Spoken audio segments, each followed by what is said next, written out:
Hatua kubwa kwenye historia ya CGI ya Hollywood, ilichagizwa na filamu kadhaa katika miaka ya 80.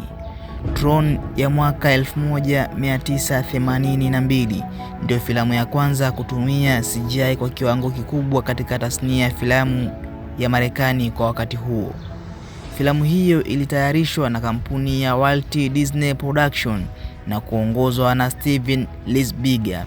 Msukumo wa kutengeneza Tron ulianza mwaka 1976 wakati Lisbiger alipovutiwa na michezo ya video baada ya kuona Pong.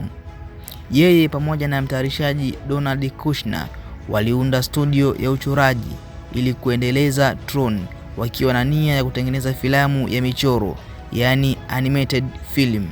Ili kuitangaza studio yenyewe, Lisbiger na timu yake walitengeneza uchoraji wa sekunde 30 uliomonyesha kwa mara ya kwanza mhusika mkuu wa kichwa cha filamu. Hatimaye Lisbiger aliamua kujumuisha vipengele vya uhalisia, yani live action, pamoja na teknolojia ya backlit na michoro ya kompyuta kwa filamu kamili yenye urefu.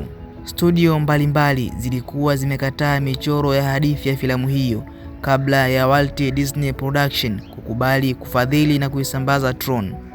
Hapo ndipo uchoraji wa backlit animation uliounganishwa na michoro ya kompyuta ya 2D pamoja na picha halisi ulianza. Baada ya kukamilika, Tron ilitolewa Julai 9 mwaka 1982. Filamu hiyo ilifanikiwa kwa wastani katika mauzo ya tiketi na ilipokea maoni chanya kutoka kwa wakosoaji waliosifu kwa taswira zake za kiubunifu na uigizaji, lakini hawakuacha salama. Pia walilalamikia hadithi yake kuwa haieleweki vizuri. Tron ilipokea uteuzi wa tuzo za Academy Awards kwa Best Costume Design na Best Sound katika hafla ya 55 za Academy Awards.